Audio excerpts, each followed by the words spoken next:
여러분 안녕하십니까? 강흥천입니다. 한국과 세계의 역사를 세기별로 나눠서 살펴보는 타임라인 한국사가 드디어 19세기까지 왔습니다. 19세기는 매우 특별한 세기입니다. 우리 21세기하고도 아주 가깝지만 이때 이른바 근대라는 것이 시작되기 때문입니다. 근대라는 것은 일반적으로 서양, 그것도 서유럽의 몇몇 나라에서 시작된 것으로 알려져 있습니다. 그러한 서유럽의 몇몇 나라가 서서히 서세 동점의 기운으로 동쪽으로 나아가다가 19세기 들어서는 드디어 그런 서양적 근대와 우리 조선이 어떻게 만나는지 이게 19세기 화두가 되겠습니다. 그런데 저는 오늘은 이 19세기 가운데 우리가 직접 그 근대와 완전히 그 소통을 하게 되는 소위 개항이라는 이 계기, 1876년에 있었던 그 계기 이전까지를 일단 다루도록 하겠습니다.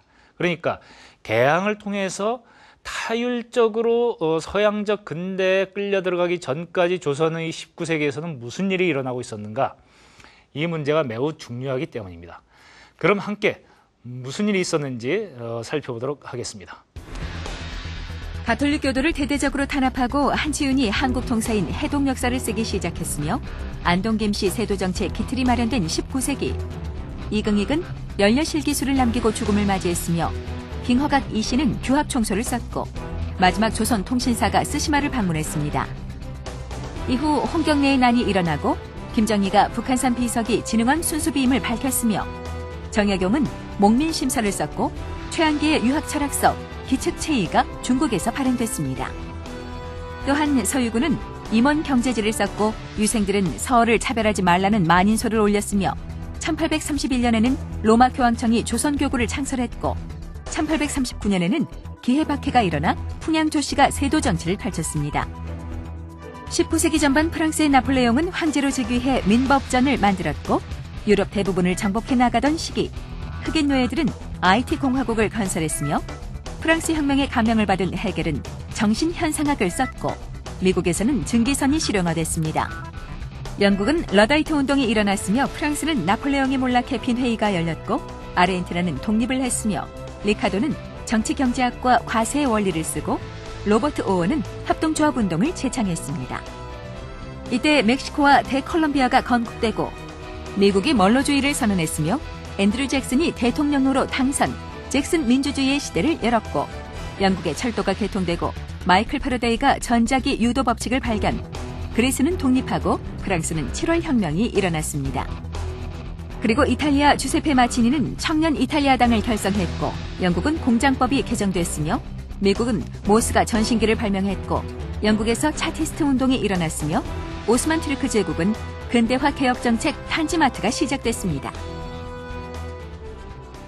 많은 사람들이 18세기 때까지 잘 나가던 조선이 19세기 세도정치 하나로 그냥 몰락해버렸다, 이렇게 말씀들을 하시는데요. 세도정치로 말미암아 19세기 조선이라는 국가는 매우 쇠약하게 되어갔던 것만은 분명합니다. 그런데 국가가 이렇게 쇠약하게 되면은 그 나라의 백성들은 저마다 자신들의 살 길을 찾아 나가기 마련입니다. 그리고 소위 민중이라고 불리는 당시에 많은 백성들은 사실은 그 약해지는 국가하고는 달리 매우 강렬한 자신들의 욕망을 추구하면서 자신들의 가치를 찾으려고 하는 그런 노력들을 기울이고 있었습니다. 지금 이 시간에는 한번 그 문제들, 그러니까 19세기에 세도 정치에 휘둘리던 조선 사회에서 각 계층의 민중들은 어떤 방식으로 자신들의 그 불우한 처지를 개선하려고 노력을 했는가, 이 문제를 살펴보도록 하겠습니다. 그래서 저는 지금 전라남도 강진에 있는 다산초당에 와 있습니다. 다산초당은 말 그대로 다산 정약용이 머무르던 초가집입니다.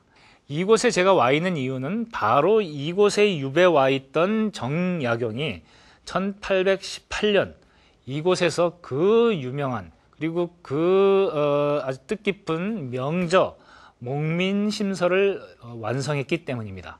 이 목민심서는 뭐 이름 그대로 목민, 백성을 길러내는, 백성을 옳게 다스리는 그런 문제들에 관한 그 책인데요.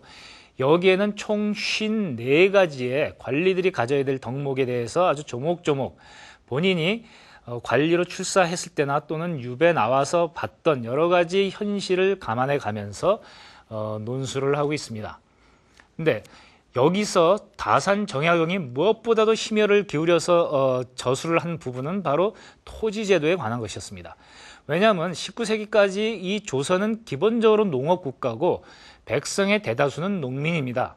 이 농민을 제대로 다스려야 국가가 바로 설 수 있기 때문에 토지제도의 소유권을 분명하게 하고 그 다음에 토지로부터 걷어들이는 세금이 국가로까지 가는 과정에서 중간에 다양한 세금 징수 방법이라든가 또는 이것을 배분하는 방법에 있어서 무수한 비리와 그다음에 그 오류가 생겨납니다.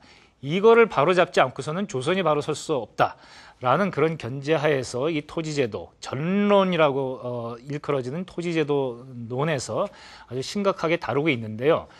문제는 아주 해박한 지식과 그리고 아주 절절한 충심에서 우러나오는 그 천재 정약용의 이 저서가 결국 조선 왕조에서는 받아들여지지 않았다라는 사실입니다. 그래서 이 목민신서에 나와 있는 이 가르친 대로만 갔다고 한다면은 19세기 조선이 그렇게 쉽게 몰락하지 않았을 텐데 결국 조선의 국가는 이런 천재의 제안을 수용하는 그런 능력을 갖추지 못하고 말았습니다. 따라서 국가는 계속 부패해가고 몰락해가고 그 과정에서 각계각층의 민중들이 스스로 자신들의 문제를 해결하겠다고 일어났는데요. 그 시발점으로 볼 수 있는 것이 1811년의 홍경래의 난이라는 것입니다. 목민신서가 나오기 이미 7년 전의 일입니다만은 이 홍경래의 난을 일으킨 홍경래는 원래 평안도 출신의 평민이었습니다. 그는 평안도에서 그 소위 향시를 먼저 봐서 합격한 다음에 서울로 이 과거 시험에 본격적인 장인 전시를 보러 갔는데 떨어졌습니다. 그는 이것이 평안도 차별이라고 생각을 하고 자기 같은 평안도 촌놈이 정상적인 방법으로는 조선에서 출세할 수 있는 길이 없다라고 생각해서 그런 불만 분자들을 자신들의 주위로 모아서 1811년 그의 겨울에 그 반란을 일으킵니다. 이 홍경래의 난에 참여하는 사람들의 면면을 보면은 그 중에는 상인이었던 우근칙이라는 사람도 있고요. 양반이었던 김사용도 있고 심지어는 노비 출신으로 무과에 급제했던 이희저라는 사람도 있어서 다양한 계층의 지식인들이 홍경래 주변에 모여가지고 아주 강력한 반란을 일으켰습니다. 한때는 평안도 지역의 8개군을 지배할 정도로 이렇게 세력이 컸는데 이들의 한계는 그 가운데 아까 목민심서에서도 얘기했지만은 조선 백성들의 대다수를 이루는 농민들을 설득할 만한 그리고 농민들을 자기 편으로 이렇게 끌어들일 만한 그런 비전과 논리가 없었다는 것입니다. 한마디로 토지 제도를 어떻게 할 것인가에 관한 그런 그 개혁 입안이 그들에게는 없었습니다. 결국 그들은 관군의 강력한 반격을 맞아서 1812년 4월에 진압되고 맙니다. 1823년이 되면은요, 소위 서얼이라고 아시죠? 양반의 자식이지만은 첩의 자식이기 때문에 벼슬을 하는데 한계가 있을 수밖에 없었던 이런 사람들이 우리도 제대로 된 벼슬을 하게 해달라고 이른바 만인소를 냅니다. 결국 정부도 이 서얼들의 이런 노력을 그냥 무시할 수는 없어서 일정하게 그들의 그 요구를 수용을 하고 개미절목이라는 것을 반포해서요, 그들이 종 2품까지는 올라갈 수 있도록 해줍니다. 그러나 실제 조선 사회에서 양반들 사이에는 서자를 좀 이렇게 낮춰보는 그런 관념이 무너지지 않았기 때문에 결국은 근본적으로 이 문제가 완전한 근대화 개혁이 이루어질 때까지는 해결되지 않았습니다. 여러분들 잘 아시는 홍길동 전에서부터 이미 아비를 아비라 부르지 못하고 형을 형이라 부르지 못하는 이 서얼들의 서러움이 그대로 묻어나는데요. 사실은 서얼 문제의 가장 근본적인 해결책은 정확하게 일부 일처제를 지키는 것이겠죠. 1850년이 되면은 이제는 중인들이 또 나서서 단체로 자신들을 차별하지 말고 자신들에게 어떤 승진의 기회를 더 달라 이렇게 또 요구를 하고 나섭니다. 이제부터 제 뒤에 펼쳐지게 될 이 커다란 병풍을 보시면은 이게 이른바 당시 중인들과 아주 깊은 관계가 있는 그림인데요. 보시면은 이 병풍들 뒤에 보면은 뭐 화병도 있고 하지만은 책들이 꽂혀져 있는 그 책장도 보일 것입니다. 이 책이 그려져 있는 이 그림을 책걸이라고도 하고 책가도라고도 합니다. 책이 쌓여져 있는 이 책장을 그린 그림인데요. 이게 당시 중인들이 즐겨 찾는 그런 그림이었습니다. 그림이고 병풍이었습니다. 중인들 중에서는 그 역관이나 뭐 상인들이나 이 의관들이 열심히 일을 해가지고 돈을 많이 번 사람들이 꽤 있었어요. 그러나 신부는 양반이 못 되죠. 그래서 양반은 못 되지만 양반들이 주로 하던 독서라든가 양반들의 문화를 향유하려는 그런 그 욕망들이 이 중인들 사이에 강했습니다. 그래서 양반들처럼 그렇게 많은 책을 구입해가지고 실제로 책장을 자신들이 구비하지는 못하지만 이렇게 그림으로 그려진 그런 그 책장이라도 구비해 놓고 아, 나도 이제 양반 문화를 향유하고 있구나. 뭐 그런 식의 어떻게 보면 자기 위안이랄까 이런 걸 삼기 위한 그런 어떤 장치로서 이런 책가도가 많이 팔렸던 건데요. 바로 여기에서 이런 중인들의 어떤 그 채워지지 않는 욕망을 대신 채워주는 이런 그림, 병풍의 그림으로 시작된 것이 바로 조선시대의 그 유명한 민화입니다.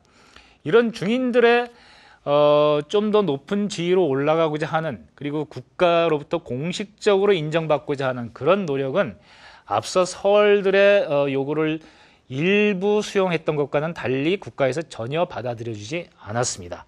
결국 중인들의 문제도 완전한 개항 이후에 근대적 개혁이 있을 때까지는 해결되지 못하는 거죠. 그러다가 드디어 1860년에 최재호라는 분에 의해서 동학이 창시됩니다. 이것은 참 매우 혁명적인 사건이었는데요. 동학이라는 것은 서학에 반대되는 말입니다. 서학은 가톨릭을 가리키는 말인데 이것은